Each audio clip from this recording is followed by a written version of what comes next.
Welcome back to my channel. I'm gonna do like a proper I'm a booktuber video today. My bookshelf is actually looking not as nice as it was before because I have taken out all of the books that I read for September. As some of you may know, in August I decided that I simply was not vibing the whole uni situation.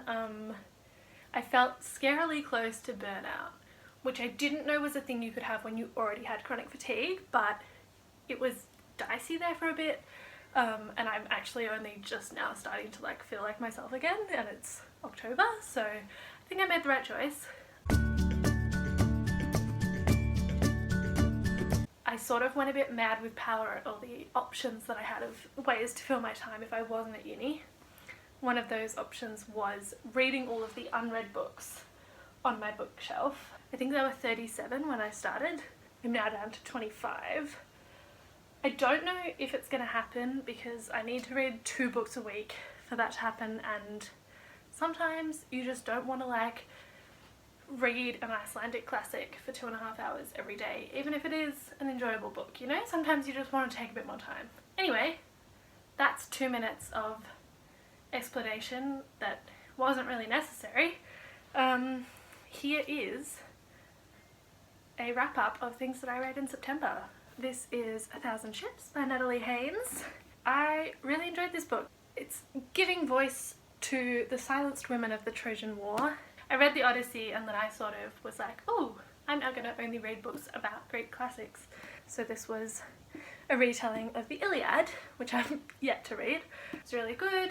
I'd recommend it. I gave it a 3.75. Basically, 1 is like I didn't like it, 2 is it was okay, 3 it was good, 4 it was like I loved it, it was great, and 5 is like that is the best book I've ever read, that's instant favourite. This was almost a 4.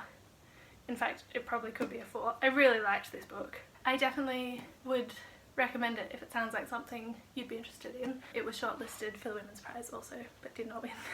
Second book that I read was this book called The Disappearances. I gave this book 1.5 stars. It was somewhere between bad and just okay. It's basically about like this girl who's, it's set in the 40s for like literally no reason, aside from that the dad goes off to World War II. The mum's like dead, so she and her brother have to go and live in this weird town, and in the town all of these things have started disappearing, so you like can't smell things, the stars don't exist anymore, and so they're like investigating what's going on, and she's like solving it. I've never heard anyone mention this book. I don't think anyone cares about spoilers. Shakespeare was involved in the fact that there was like this curse on this town. It was like pretty ableist. The villain was like, basically his villain origin story was that he was in a wheelchair, so people didn't like him as a kid, and so now he wants to like ruin everyone's lives. Yeah, don't bother. I followed that up with another book that I thought was not good at all. I gave this book, okay, technically I gave it 0.5 stars, but that's only because you could not give it 0 stars on the thing that I used. It is called Seducer Fae. It was fucking weird. It's meant to be like when the fairies of Celtic mythology are combined with genetic engineering, youth and charisma can be sold. I bought this a long time ago in London at Gaze the Word, which is a great bookshop. Unfortunately, this was not a good book. It was written just like so badly. Like the writing was bad, the characters were just like the blandest characters, they were so uninteresting. It was like really transphobic, but it was like trying to show how progressive it was. If it had just pretended that like trans people didn't exist, it would have done a better job of not being transphobic, but it didn't. Yeah, hated it, would not recommend. Don't know what else I can tell you about it. It was really not a good experience. I then turned my reading experience around because I read this, which is Decolonizing Solidarity by Claire Land, and this is probably one of, if not the best books that I've read this year. Got 5 stars, it was incredible. It is dilemmas and directions for supporters of Indigenous struggles. It's focused specifically on Southeast Australia. It's so good. Like I think when I read the title, How to Be Anti-Racist, that's what I, like, this book is what I thought I was getting and that wasn't what I was getting. Slash also, I think this is, like, if you thought that White Fragility was going to be like the book that like made you like have all these realizations, I read White Fragility, it wasn't going to do that unless you've like only just discovered that racism exists. If you have maybe known that racism exists for like 2 years, I would recommend this. It had lots of very like mind-blowing stuff in there for me. There was lots of stuff about like the history of Indigenous politics throughout like the last 100 years, specifically in this sort of corner of the world. And yeah, I just absolutely adored it. Cannot recommend enough. I'm only doing the books that I have in front of me, and I actually read a book on my phone and also listened to 2 audiobooks, so I'm gonna now talk about those. The second book that I read in September was Skincare by Carolyn Hirons. I will put a little thing there. Does what it says on the tin. It's skincare. Carolyn Hirons is like skincare queen. I've followed her since like at least 2016, but I think possibly earlier than that. Very straightforward. She's great. We love her. We love her advice. I did then go and spend like more money than is your business on skincare. And my skin has thanked me for it. So you know what? Go buy skincare or borrow it on BorrowBox, which is what I did. After I read Seducer Faye, I listened to the audiobook of The Yield by Tara June Winch, which we all know is a great book because it won the Miles Franklin, so like it didn't need my stamp of approval. I'm quite late in getting to it. I know everyone's already read it, but you were all right. It was a great book. Really enjoyed it. Like I said, I listened to the audiobook, but it's definitely one that I'm like, okay, now I'm going to buy it and reread it and like sit with it. I've heard Tara June Winch describe it as like the story of Australia, but in like that's too big a story to tell, so she just tells it as like the story about this one plot of land on Wiradjuri land. Yeah, it was just brilliant. Go read it. The next book I read is this book, which is like quite genuinely the most beautiful book I've ever seen in my life. It is called Cinderella is Dead. The premise is basically 200 years after Cinderella, they now have like a ball every year and you get like, girls get like sold off, and it's about like patriarchy, it's about lesbians, because this girl is one. Very fun. I gave it 3 stars. I kept hearing things about this and I like hyped it up and hyped it up and hyped it up, and I think it would be hard to live up to the expectations that I had of it, but I still really liked it and thought it was a good book. Yeah, enjoyed it. Fun experience. The next book is another that sounds sort of random, but also kind of just want to own reading kids books. So this is Bartlett and the City of Flames by Odo Hirsch, who was a staple author in my childhood. It is about some explorers and they have to go on an adventure, and it was good. I feel like 7-year-olds are probably the target audience, and I would recommend it to 7-year-olds or adults who like reading children's book. It was funny, it made me laugh, I enjoyed it. Would read to my kids. The next book was another 5-star. Truly just like adored it. This is Such a Fun Age by Kylie Reid. Again, everyone's heard of it, everyone knows. This is about basically this influencer and her babysitter, and one night the influencer calls the babysitter and it's like, can you take our kid to the supermarket because someone had like egged their house and she didn't want the kid to see.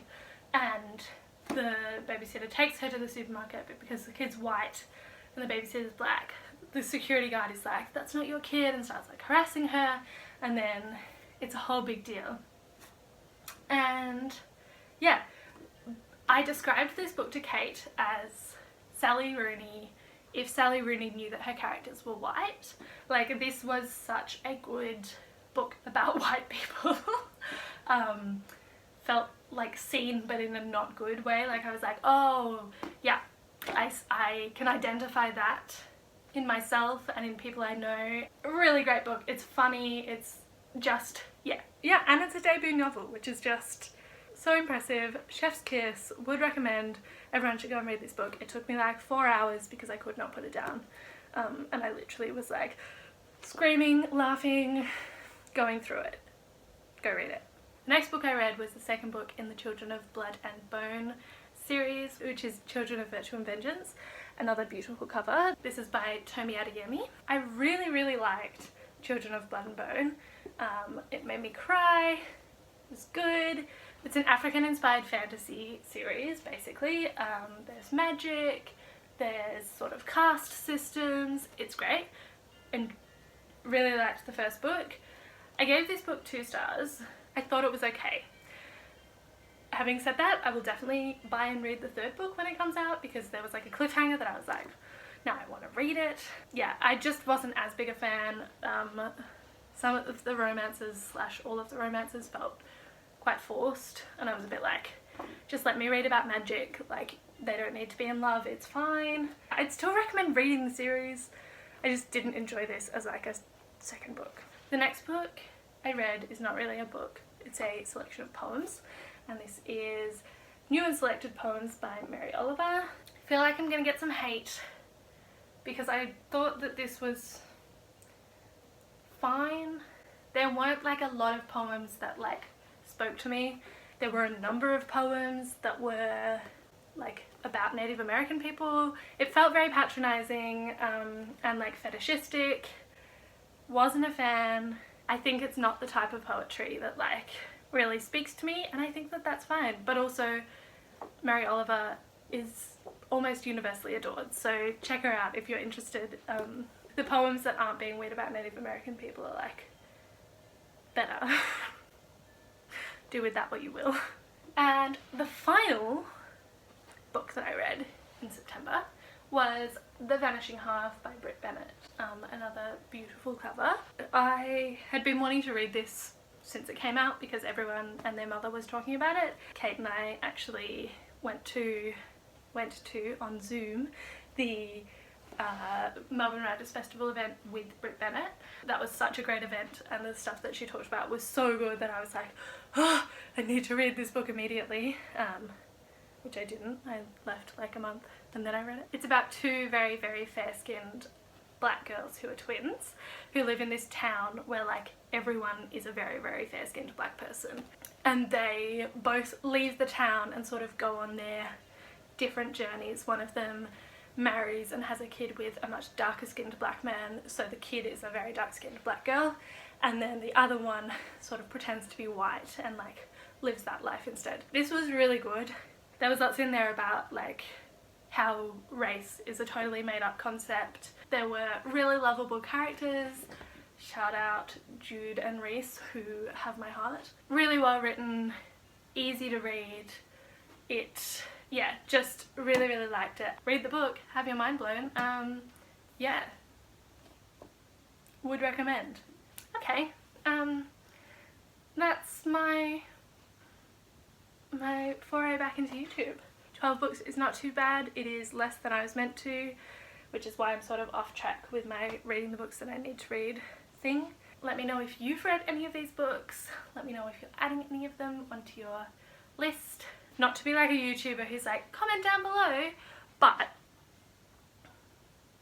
this is like a douchebaggy thing to say, isn't it?